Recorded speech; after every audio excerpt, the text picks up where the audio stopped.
Okay, thank you for staying for the second video. What we want to talk about this time is simply the title of why you should hire me. Why you should hire me. We're going to make believe that I am applying for a job face-to-face, so if you all could be, try to be the overwhelming crowds that just really want to hire me if I can just make that sales pitch. So, here's the first reason why you should hire me. One, and this is, we'll say for pastors, since that's what I do. Well, one, you should hire me because I meet the requirements.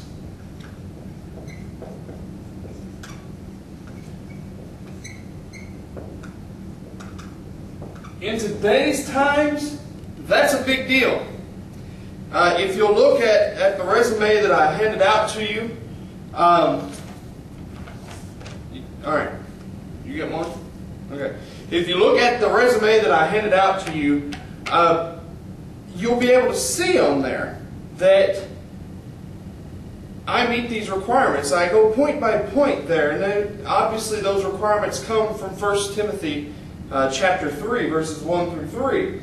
But let me read to you from an outside source here. Now, this is from the book The Effective Pastor by Robert C. Anderson.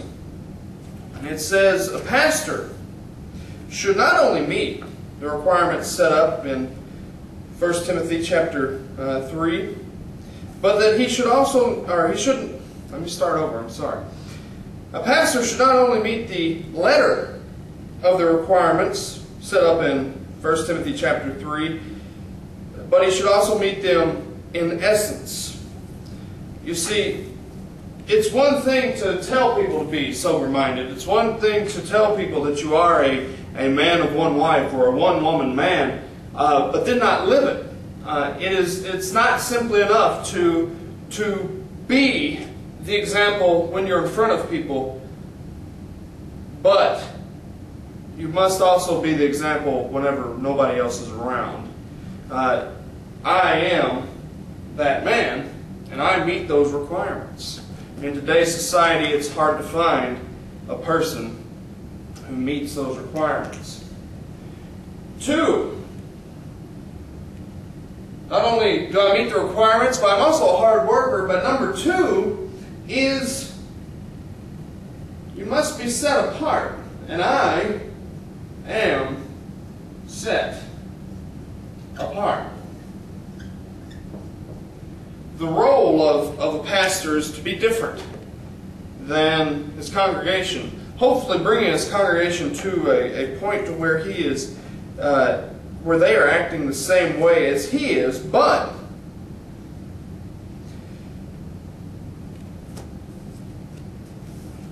he must be set apart. And what sets men of God apart and what sets preachers apart is the call of God.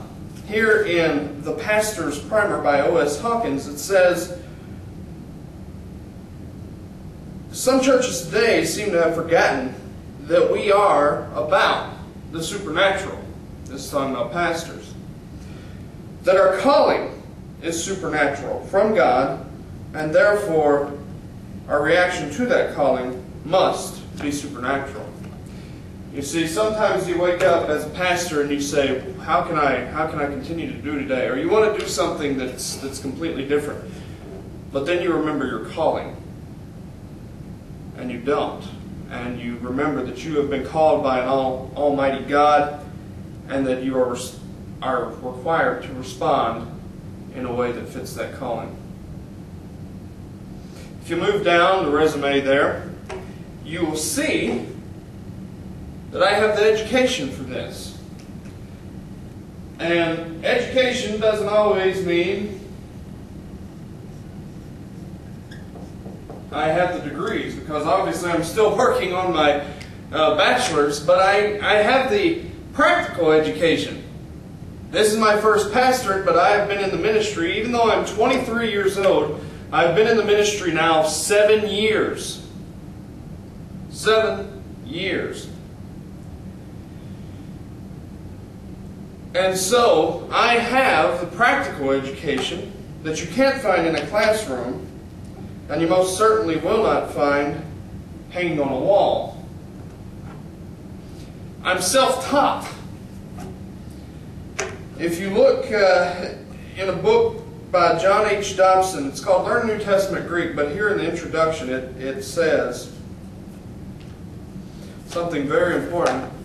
It says, most pastors do not understand the original language that the New Testament was written in.